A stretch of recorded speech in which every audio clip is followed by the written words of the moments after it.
신약 성경 312페이지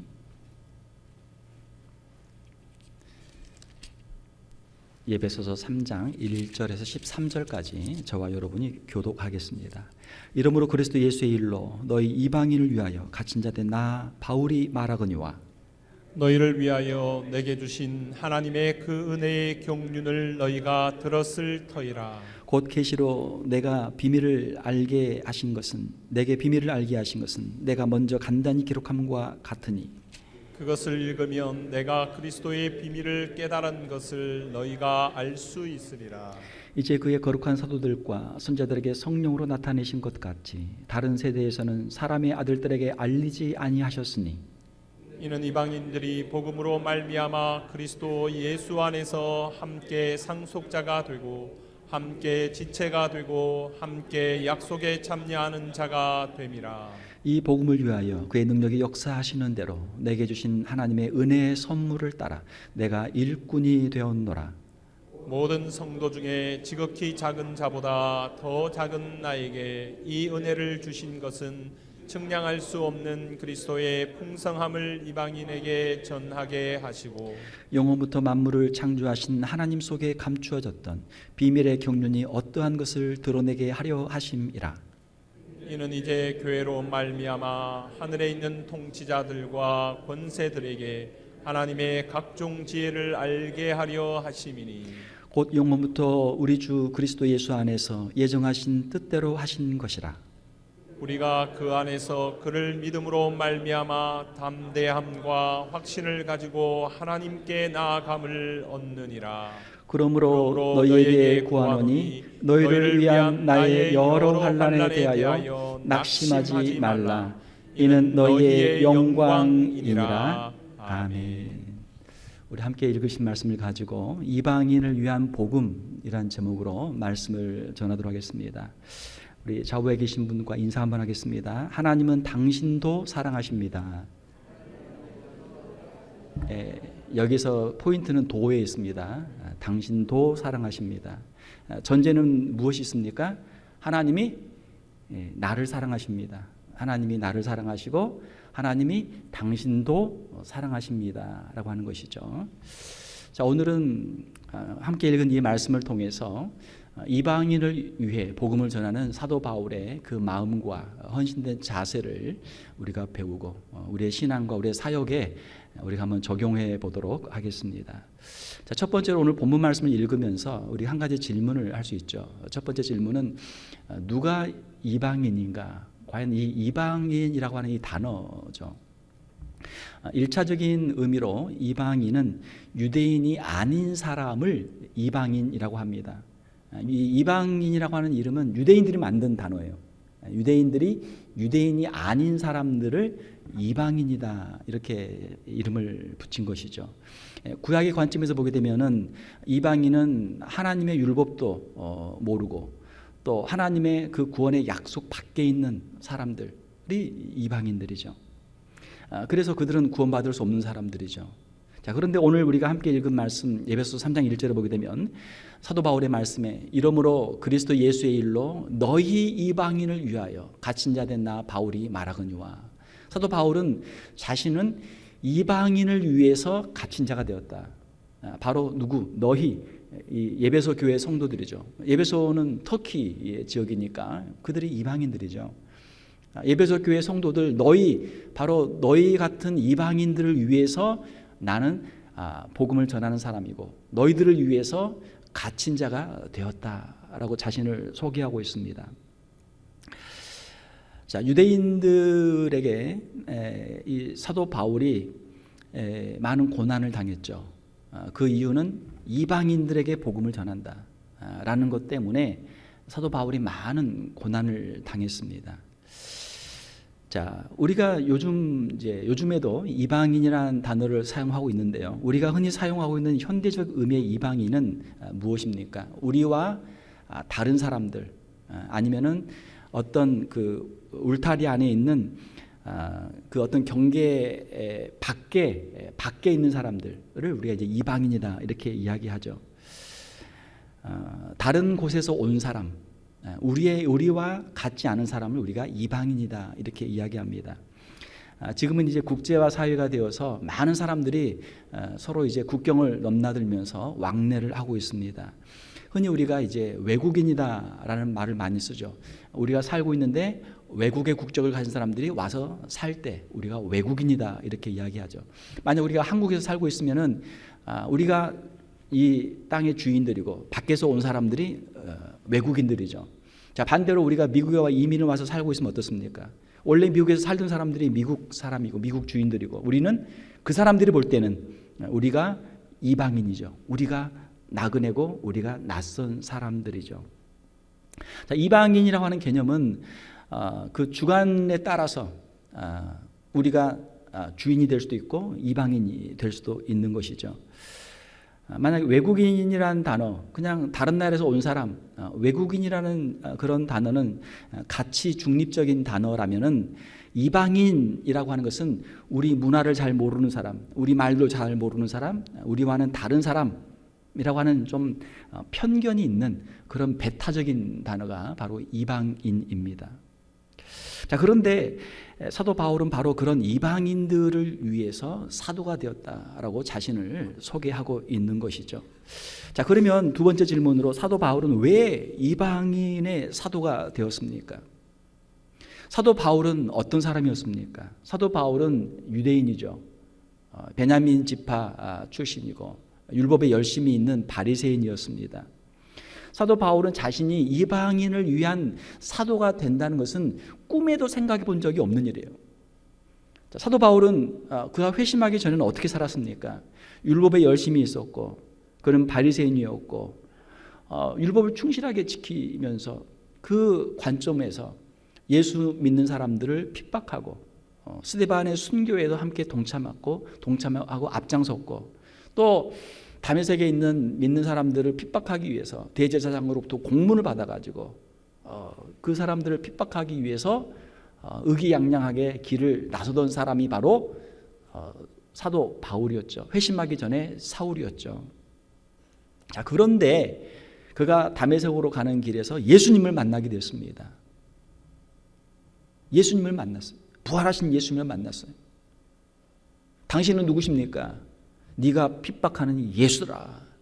예수님의 음성을 들었어요. 그리고 그가 180도로 그가 변하게 되었던 것이죠. 그가 예수 그리스도를 만나고 하나님께로부터 계시를 받고 예수 그리스도의 사도로 이방인을 위한 사도로 그가 180도로 변화가 되었던 것입니다. 에베소서 3장 2절을 보게 되면 너희를 위하여 내게 주신 하나님의 은혜의 경륜을 너희가 들었을 터이라. 너희를 위하여 이방인들을 위하여 내게 주신 하나님께서 내게 계시로 주신 하나님의 그 은혜의 경륜. 여기서 경륜이라는 단어가 있는데 경륜의 헬라어로 오이코노미아라는 단어입니다. 그 뜻은 계획, 어떤 배정, 예정 그런 뜻입니다.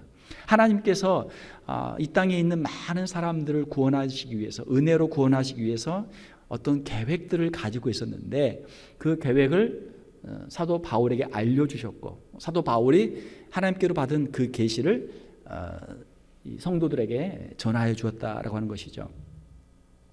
3장 3절에서 4절을 보게 되면 곧 계시로 내게 비밀을 알게 하신 것은 예수 그리스도께서 계시로 그 비밀을 알려주셨죠. 그 비밀은 무엇입니까? 내가 먼저 간단히 기록한 것 같으니 그것을 읽으면 내가 그리스도의 비밀을 깨달은 것을 너희가 알 수 있으리라.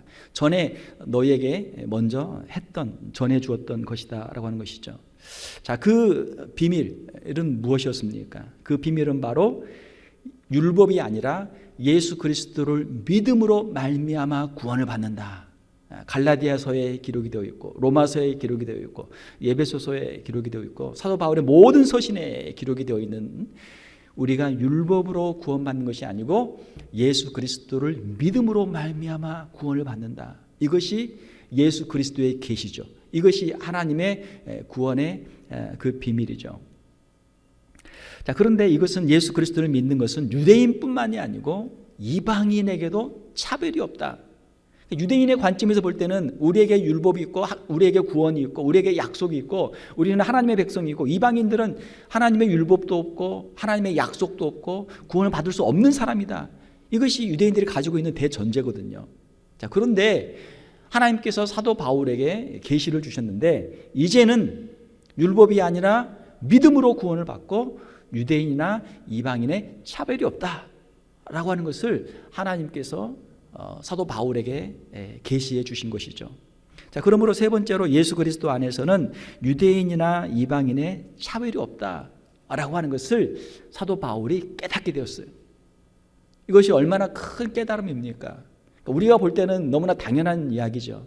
왜? 벌써 2000년의 긴 시간이 지났기 때문에, 2000년 동안 우리가 계속 성경을 읽으면서 학습을 했기 때문에 하나님의 구원의 역사를 보면서 하나님께서 이방인도 구원하시는구나 하는 것을 우리가 성경 말씀을 통해서 읽었고 역사를 통해서 교회사를 통해서 우리가 확인을 했기 때문에 더 이상 우리에게 낯선 것이 아니죠.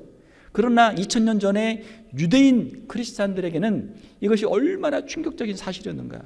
그들이 전에 생각해 보지 못했던, 꿈도 꾸지 못했던 이야기가 바로 이 이야기죠. 자, 세대주의 신학이라는 그런 관점이 있습니다. 디스펜세이셔널리즘이라고 하는 그런 견해죠. 이 세대주의 신학의 특징은 각 세대마다 하나님께서 구원하시는 방법이 다르다라고 하는 것입니다. 자, 그래서 율법 이전 시대, 모세를 통해서 율법을 주시기 이전 시대에는 양심을 통해서 구원을 받았다. 또 모세 이후에는 율법을 통해서 구원받았다. 그리고 예수 그리스도 이후에는 이제 복음을 통해서 구원을 받는다. 뭐 이런 이제 각 그 세대 디스펜세이션을 이제 나누는 것을 세대주의다라고 이야기합니다. 자, 이 세대주의 신학의 가장 큰 문제점은 구원 사역에 있어서 유대인과 이방인을 구별한다라고 하는 것이죠. 자, 세대주의 신학은 지금도 신약에서도 유대인의 구원의 그런 독특성을 강조하면서 유대인의 구원과 다른 이방인들의 구원이 서로 다르다라고 이야기하는 것이 세대주의의 특징입니다. 자, 이것은 잘못된 견해죠. 왜냐하면은 우리가 성경 전체를 보게 되면은 구약이나 신약이나 전부 다 하나님의 언약의 관점에서 우리가 해석을 할 수 있고, 이 언약이라고 하는 것은 두 가지 언약이 있죠. 하나는 행위 언약이 있고 두 번째는 은혜 언약이 있는데, 아담은 행위 언약으로 하나님 앞에서 그가 실패했죠. 하나님 앞에 불순종함으로 말미암아 선악을 알게 한 나무 실과를 먹고 그가 실패함으로 하나님 앞에서 죄인이 되었죠. 아담의 모든 후손들은 원죄를 가지고 태어나고 죄 아래에서 출생했기 때문에 하나님의 은혜가 없이는 하나님 앞에 설 수 없는 그러한 죄인들이죠. 자, 그래서 구약에 있는 아담의 타락 이후의 모든 언약들, 아담의 타락 이후에 하나님께 주신 약속들, 창세기 3장 15절에 있는 약속부터 시작을 해서 노아의 언약, 그리고 모세를 통해 주신 시내산 언약, 그리고 그 이후에 있는 다윗의 언약, 모든 언약은 다 하나님께서 은혜로 주신 것이다 라고 하는 것이 이제 은혜 언약의 그런 해석의 방법입니다. 은혜의 언약에 의하면은 구약의 성도들이나 신약의 성도들이나 구원받는 게 똑같다. 어떻게 구원을 받는가? 하나님의 은혜로 예수 그리스도를 믿음으로 말미암아 구원을 받는다라고 하는 것이 은혜의 언약의 해석 방법이죠. 자, 그러면 구약의 성도들은 어떻게 구원을 받았나? 앞으로 오실 메시아 예수 그리스도께서 오셔서 이루실 그 구원의 사역을 멀리서 희미하게 바라보면서 그들이 구원을 받았다. 구약에 있는 모든 제사 제도는 무엇인가? 예수 그리스도께서 이 땅에 오셔서 이루실 십자가의 사역에 대한 하나의 예표, 그림자였다라고 하는 것이죠. 자, 그러므로 구약에 있는 성도들이나 신약에 있는 성도들이나 다 똑같이 예수 그리스도를 통해서 구원을 받는다. 이것이 언약 신학이죠. 왜요? 죄인이기 때문에. 자기 스스로 자기를 구원할 사람이 아무도 없기 때문에 구약의 성도나 신약의 성도나 유대인이나 이방인이나 차별이 없이 모든 사람이 다 하나님의 은혜로 예수 그리스도를 믿음으로 구원을 받는다라고 하는 것이 언약 신약입니다. 갈라디아서 3장 28절을 보게 되면 너희는 유대인이나 헬라인이라, 여기서 헬라인은 이방인을 뜻하는 것이죠. 유대인이나 이방인이나 종이나 자유인이나 남자나 여자나 다 그리스도 안에서 하나이니라. 그리스도 안에서 하나라는 것은 무엇입니까? 다 예수 그리스도로 말미암아 구원을 받는다. 차별이 없다라는 거예요. 차이가 없다라는 거예요. 유대인들은 자신들과 이방인들을 구별하고 차별을 많이 뒀거든요. 그러나 복음 안에서는 차별이 없다라고 하는 것이죠. 갈라디아서 3장 29절을 보게 되면 너희가 그리스도의 것이면 그리스도의 것, 예수 그리스도에게 속한 사람, 예수 그리스도를 믿는 사람, 너희들이 성도들이면 곧 아브라함의 자손이요 약속대로 유업을 이을 자니라. 혈통적인 아브라함의 자손, 유대인이 아브라함의 자손이 아니요 영적인 믿음의 아브라함의 후손들, 우리 믿음의 성도들이 바로 참된 아브라함의 언약의 자손이다라고 하는 것이죠. 아브라함에게 주셨던 창세기 12장과 15장에 있는 모든 그 하나님께서 주신 축복의 약속들은 바로 우리 신약에 있는 우리 교회 성도들을 위해서 주신 하나님의 약속인 줄로 믿습니다. 이것이 아브라함의 복이 너희에게 임하게 된다. 어떻게? 아브라함의 그 믿음을 따라가는 사람들에게, 아브라함의 그 외형적인 할례나 어떤 혈통을 따라가는 유대인들이 아니고 하나님을 믿는 아브라함의 그 믿음과 순종을 따라가는 사람들에게 하나님의 이 축복의 약속이 임하게 되는 줄로 믿습니다. 이것이 사도 바울의 말씀이죠. 자, 그래서 에베소서 3장 5절 6절을 보게 되면 이제 그의 거룩한 사도들과 선지자들에게 성령을 나타내신 것 같이 이제 사도 바울이나 또 여러 사도들 또 여러 선지자를 통해서 이 복음의 역사를 보여주셨죠. 자, 이것은 다른 세대에는 사람의 아들들에게 알리지 아니하셨으니, 다른 세대는 이 신약 이전이죠. 구약 시대에는 이러한 이방인들에게도 믿음으로 말미암아 구원이 임한다고 하는 것이 아직 알려지지 않았다라고 하는 것이죠. 이는 이방인들이 복음으로 말미암아 그리스도 예수 안에서 함께 상속자가 되고, 자, 함께 상속자가 된다. 누구와? 유대인들과 함께 동일한 천국의 상속자가 되고, 함께 지체가 되고, 함께 하나님의 가족이 되고, 함께 약속에 참여하는 자가 됨이라. 하나님께서 주신 소망, 영원한 천국의 소망에 함께 참여할 수 있는 자가 되었다라고 하는 것입니다. 자, 구약에서는 예수 그리스도에 대한 예표로 제사와 율법이 강조되었지만 신약에서는 예수 그리스도의 십자가의 사역으로 인해서 이제는 그 문이 활짝 열려서 누구든지 유대인이나 이방인의 차별이 없이 그 구원이 임하게 된 것입니다. 사도 바울은 바로 예수 그리스도를 믿음으로 말미암아 이방인도 구원을 받는다라고 하는 이 복음을 전하기 위해서 이방인을 위한 사도, 이방인을 위한 복음의 일꾼이 되었던 것입니다. 에베소서 3장 7절에 보게 되면 이 복음을 위하여, 이 복음, 예수 그리스도를 믿음으로 말미암아 구원을 받는 이 복음, 유대인이나 이방인의 차별이 없는 이 복음을 위하여 그의 능력이 역사하는 대로 내게 주신 하나님의 은혜의 선물을 따라 내가 일꾼이 되었노라, 내가 이 복음을 전하는 사람이 되었노라 라고 말씀하고 있죠. 3장 8절 9절에 보게 되면 사도 바울은 복음을 전하는 전도자의 자세에 대해서 말씀하고 있습니다. 모든 성도 중에 지극히 작은 자보다 더 작은 나에게, 한번 따라서 해봅시다. 모든 성도 중에 지극히 작은 자보다 더 작은 나에게. 이것이 누구의 고백이에요? 사도 바울의 고백이에요. 사도 바울이 왜 이러한 고백을 합니까? 자신이 이전에는 얼마나 무지했고 하나님의 은혜에 대해서 몰랐고 예수님에 대해서 몰랐고 얼마나 자신이 교만했는가, 율법을 가지고 다른 사람을 정죄하고 판단하고 또 잘못된 열심으로 얼마나 악독한 일을 했는가, 심지어는 예수 믿는 사람들을 죽이고 스데반을 순교해 앞장섰던 사람이 바로 자신이기 때문에 예수님을 박해했고 예수님을 믿는 사람들을 핍박했던 자신의 모습을 보면서 내가 얼마나 큰 죄인이었나 하는 것을 그가 고백하는 것이죠. 사랑하는 성도 여러분, 우리가 하나님 앞에서 은혜를 깊이 체험하면 체험할수록 하나님께 더 귀하게 쓰임받는 줄로 믿습니다. 왜냐하면요, 하나님의 사역은 은혜의 사역이기 때문에 그래요. 은혜를 깊이 체험한 사람만 하나님께 쓰임받을 수 있는 줄로 믿습니다. 은혜를 체험한다는 것은 무엇입니까? 내가 얼마나 큰 죄인인가를 깨닫는 것이죠. 내가 하나님 앞에 죄인입니다. 내가 모든 성도 중에 지극히 작은 자보다 더 작은 자입니다. 이것이 사도 바울의 고백이에요. 사도 바울은 이런 고백을 할 수 있었기 때문에 가장 위대한 사도로 쓰임 받은 줄 믿습니다. 우리는 신앙생활을 어떻게 합니까? 우리는 받은 직분을 어떻게 사용합니까? 내가 저 사람보단 낫지. 저 사람은 왜 저 모양 저 꼴이야. 우리가 다른 사람을 비판하고 비난하면서 우쭐댈 때가 많단 말이에요. 내가 얼마나 교만한 사람이고, 내가 얼마나 부족한 사람이고, 내가 얼마나 이 직분을 감당하기에 연약한 사람인지 자신을 모르고 다른 사람을 괴롭히고 힘들게 할 때가 너무나 많은 것이죠. 모든 성도 중에서 지극히 작은 자보다 더 작은 나에게 이 은혜를 주신 것은 측량할 수 없는 그리스도의 풍성함을, 사랑하는 성도 여러분 그리스도의 풍성함을 얼마나 알고 계십니까?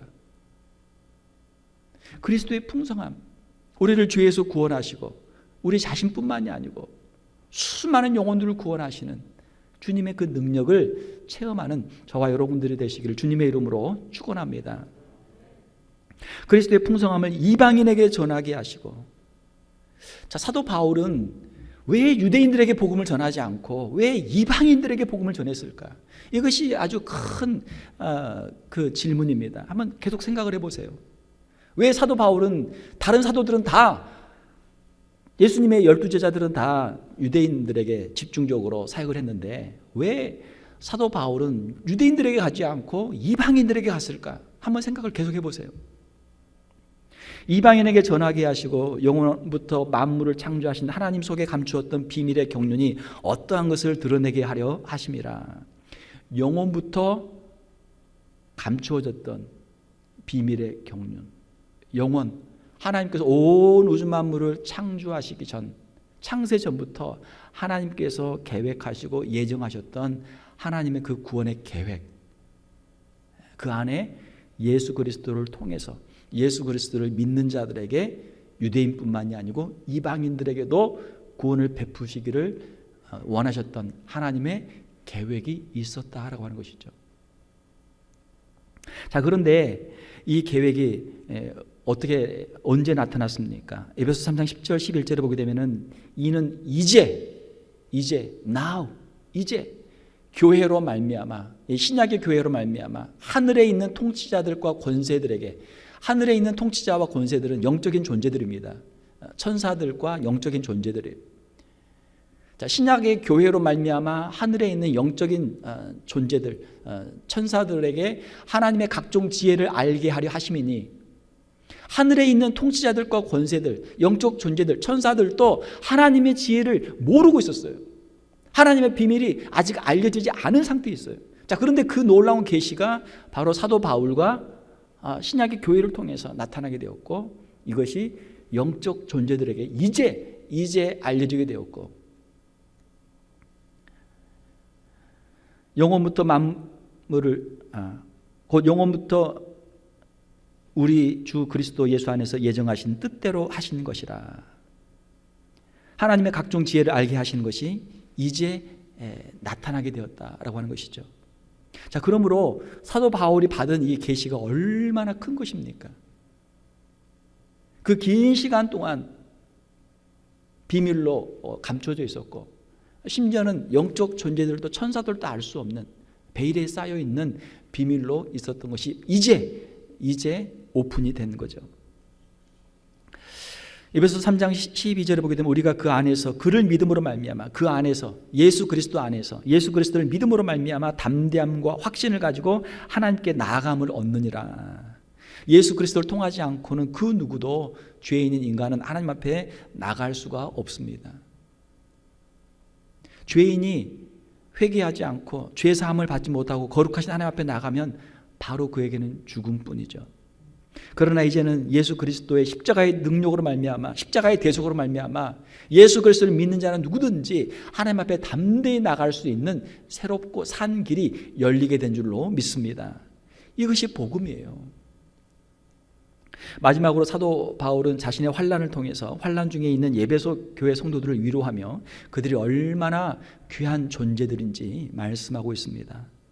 그러므로 너희에게 구하노니 너희를 위한 나의 여러 환난에 대하여 낙심하지 말라. 이방인들에게 복음을 전하다가 이방인들을 위해서 사역을 하다가 지금 감옥에 갇혀 있죠. 환난을 당했죠. 사도 바울이 여러 가지 환난을 당했는데 그 환난은 누구로부터 왔습니까? 다 유대인들로부터 온 거예요. 왜 유대인들이 같은 동족인 사도 바울을 핍박했습니까? 사도행전을 보게 되면은 사도 바울을 죽이기 전에는 우리가 물도 마시지 않겠다, 그렇게 결심한 사람들이 수십 명이, 사도 바울을 죽이기 위해서 온 로마 제국을 쫓아다니면서 사도 바울을 괴롭힌 사람들이 유대인들이에요. 그러면 유대인들은 같은 동족이요, 참 이 신앙에 열심히 있는 사도 바울을 왜 그렇게 박해했고 그를 죽이려고 했는가? 그 이유는 딱 하나입니다.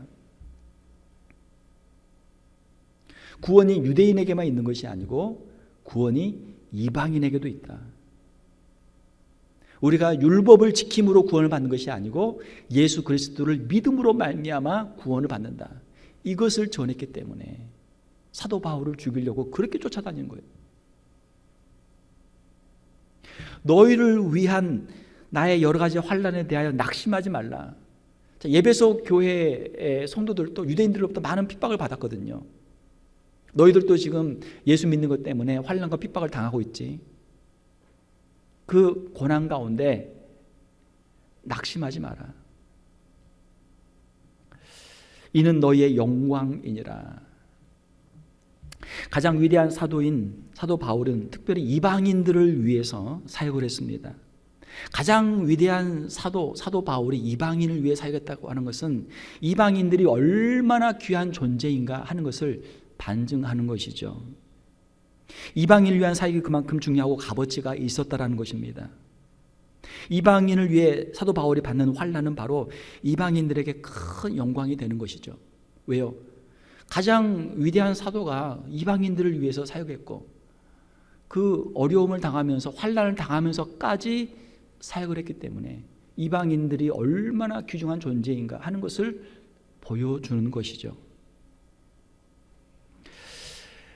우리가 또 역으로 생각을 해보게 되면은 사도 바울이 가장 위대한 사도가 된 이유는 그가 바로 유대인들이 아니라 이방인들을 위해서 사역했기 때문에 가장 위대한 사도가 된 줄로 믿습니다.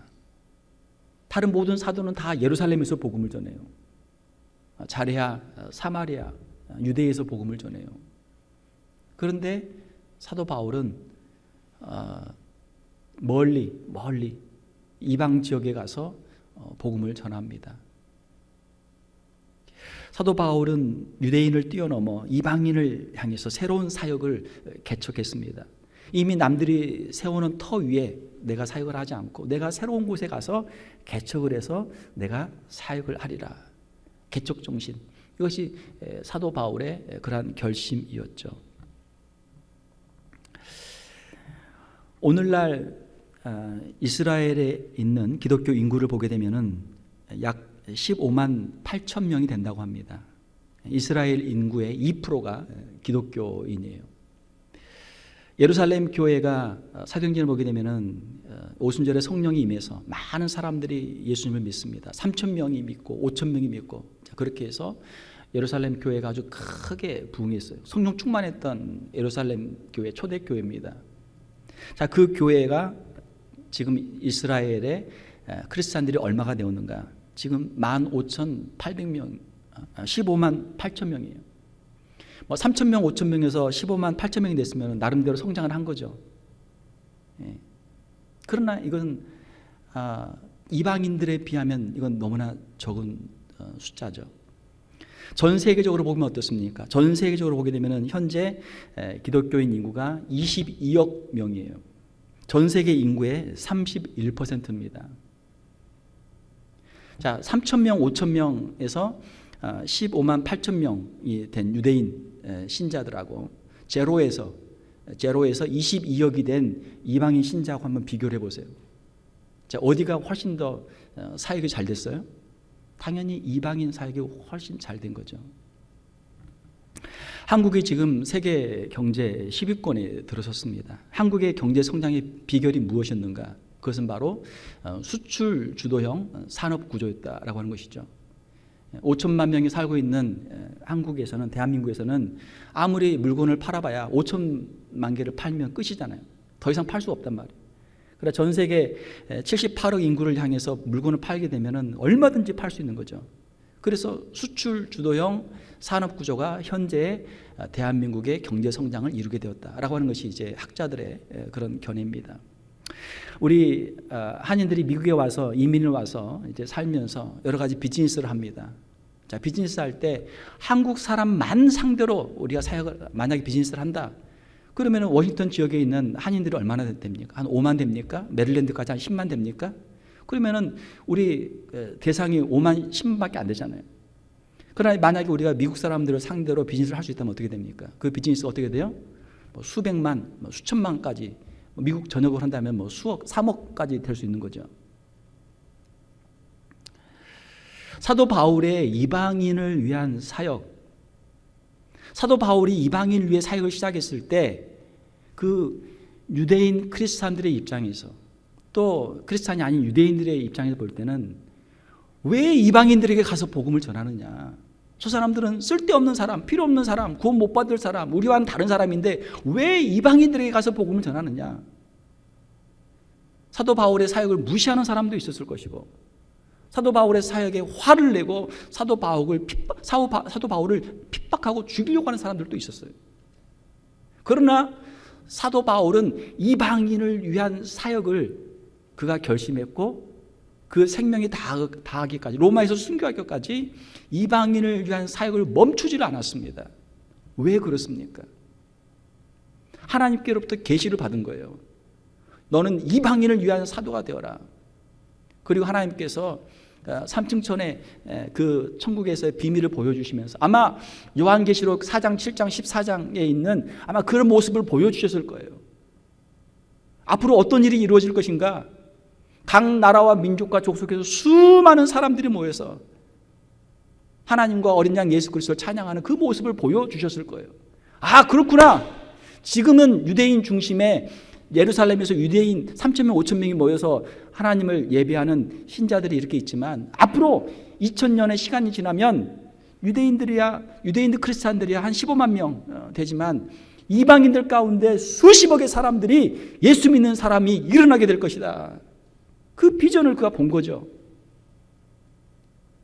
예수님께서 마태복음 28장에 보게 되면 19절 20절에 보게 되면 너희는 가서 모든 민족으로 제자를 삼아. 예수님께서 제자들에게 명령하셨거든요. 모든 민족에게 가라. 사도행전 1장 8절에도 보게 되면 오직 성령이 너에게 임하시면 너희가 권능을 받고 예루살렘과 온 유대와 사마리아와 땅 끝까지 이르러 내 증인이 되리라 말씀하셨어요. 모든 민족에게 가라. 땅 끝까지 가서 복음을 전하라. 만민에게 복음을 전파하라 말씀했지만 그거야 뭐 그냥 예수님이 하신 말씀이고 그냥 흘려드리는 말씀이고, 우리는 여기가 좋사오니, 우리는 유대인들이 좋사오니, 우리는 예루살렘이 좋사오니, 우리는 여기에서 우리는 유대인들에게만 복음을 전하겠습니다. 이것이 대부분의 그 당시 2000년 전에 유대인 크리스찬들의 자세였죠. 자, 그런데 사도 바울은 이방인을 위한 사도가 되어서 이 모든 환난과 핍박을 받으면서 이 사역을 시작했고, 사도 바울의 그 사역으로 인해서 그가 그 뿌린 씨앗들을 통해서 로마 모든 제국의 도시들에 교회가 세워지고 2000년의 시간이 지난 지금 오늘 우리에게까지 이 복음이 임하게 된 줄로 믿습니다. 이것은 과거의 스토리고 지금까지의 이야기입니다. 자, 그러면 현재, 앞으로 미래는 우리는 어떻게 해야 될 것인가? 오늘도 우리는 우리와 너희, 우리와 다른 이방인들을 우리는 구별하면서 살고 있어요. 우리에게 있어서 이방인들은 누굽니까? 우리에게 속하지 않은 사람들, 우리와 언어가 다르고 우리와 문화가 다르고 만나면 왠지 불편한 사람, 낯설고 그냥 왠지 불편하고 어색하고 대하기 어려운 사람들, 이 사람들이 우리에게 여전히 이방인들로 남아있는 것이죠. 사랑하는 성도 여러분, 사도 바울을 이방인의 사도로 부르신 주님께서는 오늘도 우리를 이방인을 위한 일꾼들로 우리를 찾고 우리를 부르고 계신 줄 믿습니다.